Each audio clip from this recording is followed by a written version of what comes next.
తుల్యభాగ తీరంలో వెల్లువిరిసిన ఆధ్యాత్మిక ప్రభంజనం గొల్లల మామిడాడలో కోలాహలంగా మహాసమ్మేళనం మరి మీరు దర్శించండి.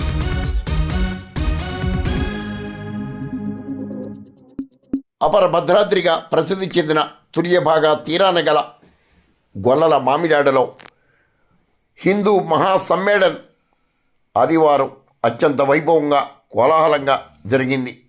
హిందూ సమ్మేళన సమితి అధ్యక్షులు మల్లెడి శ్రీనివాసరెడ్డి ఆధ్వర్యంలో ప్రత్యక్ష దైవం సూర్య భగవాన్ సాక్షిగా కోదండ రామచంద్రమూర్తి సన్నిధిలో హిందూ మహాసమ్మేళనం కోలాహలంగా జరిగింది. పరిసర గ్రామాల నుండి ప్రజలు ప్రభంజనంగా పోటెత్తారు. పండితుల వేద మంత్రాలు, చిన్నారుల శాస్త్రీయ నృత్య ప్రదర్శనలతో, ప్రముఖుల ప్రసంగాలతో హిందూ సమ్మేళనం కోలాహలంగా సాగింది. భాగ్యనగరం ఛత్రపతి శివాజీ యువసేన అధ్యక్షులు బైలూరు యోగేష్ ప్రభుజీ, గోదావరి విభాగ సంచాలకులు శ్రీరామచంద్రరాజు, కాకినాడ సంచాలకులు విజయప్రకాష్, ఆర్ఎస్ఎస్ ప్రముఖ న్యాయవాది భారతీలక్ష్మి, ఆర్ఎస్ఎస్ ప్రాంతీయ కార్యదర్శి రాజేందర్, ప్రముఖ న్యాయవాది పద్మావతి, జయనారాయణ స్వామి ఆశ్రమ సేవకులు వేదరాజ నానసాయి తదితర ప్రముఖులు ప్రసంగించారు. ముందుగా సూర్య దేవాలయ ప్రాంగణం నుండి కోలాహలంగా కోదండ రామాలయం వరకు ఆధ్యాత్మిక శోభాయాత్ర జరిగింది. మరి మీరు దర్శించండి. గొల్లల మామిడాడ ఆధ్యాత్మిక యూత్ సేవలు అత్యంత ఘనంగా సాగాయి. ఈ వేద ఘోషని మన వేద పురుషులందరూ కూడా వారి యొక్క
సూర్యనారాయణ స్వామి యొక్క ఆశీస్సులతో మన శోభాయాత్ర ప్రారంభమైంది.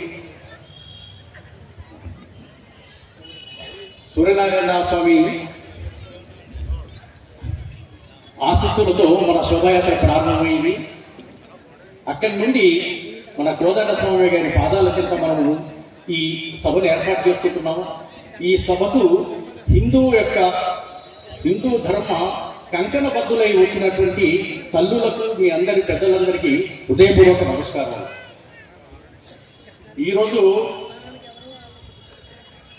మనం ఈ హిందూ సమ్మేళనం ఉపన్యాసాల కంటే కూడా ఈరోజు వేదిక పైన ఇందాక జరిగినటువంటి సాంస్కృతిక కార్యక్రమాలు చాలా అద్భుతంగా ఉన్నాయి. మీరు చాలా దూరంగా ఉన్న వారికి నృత్యం చేస్తున్నటువంటి వాళ్ళ యొక్క ముఖ కవలికలు మీరు గమనించలేకపోయారేమో, కానీ అద్భుతమైనటువంటి ముఖ కవలికలతో వాళ్ళు నృత్యం చేశారు. యోగాసనాలు చేస్తున్న వాళ్ళు అంత కఠినమైనటువంటి యోగాసనాలు చేస్తున్నా ఎక్కడ ముఖం పైన చిరునవ్వు చెదరకుండా చేశారు. అంతటి అద్భుతమైనటువంటి విన్యాసాలు నృత్యం చేసినటువంటి పిల్లలకు మరియు ఆ గురువులకు అందరికీ నా నమస్కారాలు. అయితే ఈరోజు మనము మన గొల్లల మామిడిలో హిందూ సమ్మేళనం నిర్వహించుకుంటున్నాం. కానీ కొన్ని సంవత్సరాల క్రితం 70-80 సంవత్సరాల క్రితము మన దేశంలో ఇలాంటి హిందూ పేరు వినబడమే తక్కువ. ఈ పేరు వినబడమే తక్కువ. ఎవరు కూడా హిందూ అని చెప్పుకునేవారు కాదు. హిందూ అని చెప్పుకోవడానికి నామోషిగా ఫీల్ అయ్యేవారు, ఏదో తప్పు చేసిన వారిగా ఉండేవారు. ఎవరైనా మా బోటి వాళ్ళు హిందూ అని చెప్తున్నా ఎక్కడో ఇంట్లో వంటగదిలోకి వెళ్ళి చెప్పేవారు. దానికి కారణం ఏమిటంటే కొన్ని వందల సంవత్సరాలు మన దేశం మీద విజాతీయులు, విదేశీ మతస్థులు మనని పరిపాలించారు, బానిసలు చేసి పరిపాలించారు. కాబట్టి ఆ సందర్భంలో, ఆ సమయంలో మనలో ఉన్నటువంటి పరాక్రమ పౌరుషాలను మర్చిపోయి కులము పేరుతో, భాష పేరుతో, ప్రాంతం పేరుతో విడిపోయి ఉన్నాం. అంతేకాదు అసలు మనం హిందువులన్న సంగతే మర్చిపోయాం. నేను హిందూ కులం గుర్తుంది మనకు, ఏ భాష మనం గౌరవంగా చెప్తుంటాం, ఏ ప్రాంతం వల్ల మనం గౌరవంగా చెప్తుంటాం. కానీ నేను హిందువును అన్న సంగతి మర్చిపోయాము. అలాంటి జాతి మనది. అది చివరికి ఈ విధంగా ఈ స్థితి రావడానికి 2000 సంవత్సరాల నుంచి మనం పరిపాలించినటువంటి అనేక దేశస్తుల్లో ముఖ్యంగా చెప్పుకోవాల్సిన 2 ఆంగ్లేయులు మనం పరిపాలించారు. వాళ్ళు పరిపాలించినప్పుడు వాళ్ళు ఎక్కడి నుంచో మనందరికీ తెలుసు, 7 సముద్రాల దూరం నుంచి గుప్పటి మంది ఈ దేశానికి. కాబట్టి మీరు చాలా సేపు నుంచి చాలా ఓపికగా కూర్చున్నారు. ఇంకొక అరగంటలో ముగిచ్చేస్తాం. మనం మట్టి మీద పడితే జననమండి, మన మీద మట్టి పడితే మరణం అన్నమాట. ఆ మధ్యలోనే చిన్న జీవితం. ఆ మానవ జన్మ సార్థకం కావాలి అంటే 100 పనులు మానేసి, 1,00,000 పనులు మానేసి దానం చేయాలంట. 1,00,00,000 పనులు మానేసి భగవంతుడి నామస్మరణం చేయాలంట. స్మరణంలో మర్చిపోతే మరణం అండి. అసతోమా సద్గమయ, తమసోమా జ్యోతిర్గమయ, మృత్యోర్మా అమృతం గమయ. ఎంట్రికలు పండుతున్నాయంటే టికెట్ ఆర్ఏసీలో ఉందండి, ఎప్పుడైనా కన్ఫర్మ్ అవ్వచ్చు.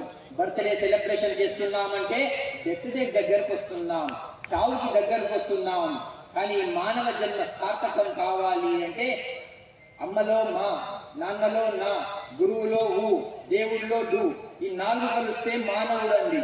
మానవుడు మాధవుడిగా మారిన భూమిలో మనం పుట్టామన్నమాట. శ్రీకృష్ణ పరమాత్మ పుట్టిన భూమిలో మనం పుట్టాం, శ్రీరామచంద్రుడు పుట్టిన భూమిలో మనం పుట్టాము. కాబట్టి ఆ మానవ జన్మ సార్థకం కావాలి. తల్లికి మించిన దైవం లేదండి. మన తల్లిదండ్రులే మనకు పార్వతీ పరమేశ్వరుడు అన్నమాట. కాకి కూడా అన్నం పెట్టకుండా కోట్లు సంపాదించేవాడి కన్నా కూటికి లేకున్నా కన్న తల్లిదండ్రుల సేవ చేసేవాడే కోటీశ్వరుడు అండి. కాబట్టి ఆ మానవ జన్మ సార్థకం కావాలి.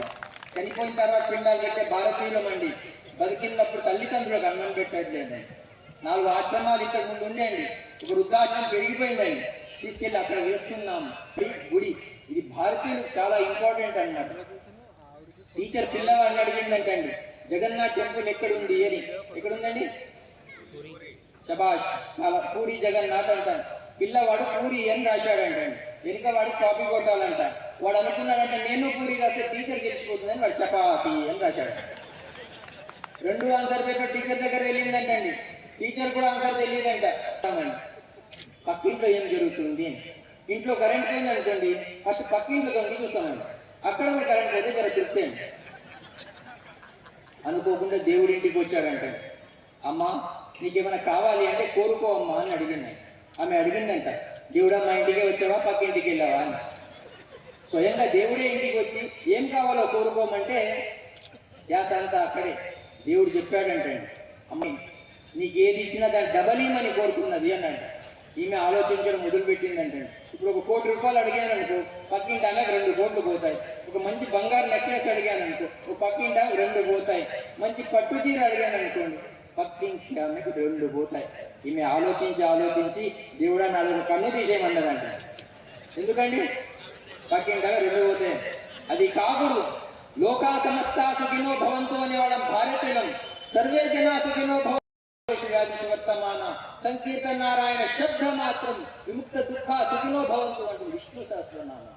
అన్ని దుఃఖాల నుంచి బయటపడాలి అంటే రోజు సాయంత్రం వచ్చి ఆ విష్ణు సహస్ర పారాయణ అందరం చేయాలి, మగవాళ్ళందరూ చేయాలి. ఎందుకు అంటే మన కోసం. ఈ దేహం మట్టిలో కలిసిపోయేదండి, దేశం శాశ్వతం అన్నమాట.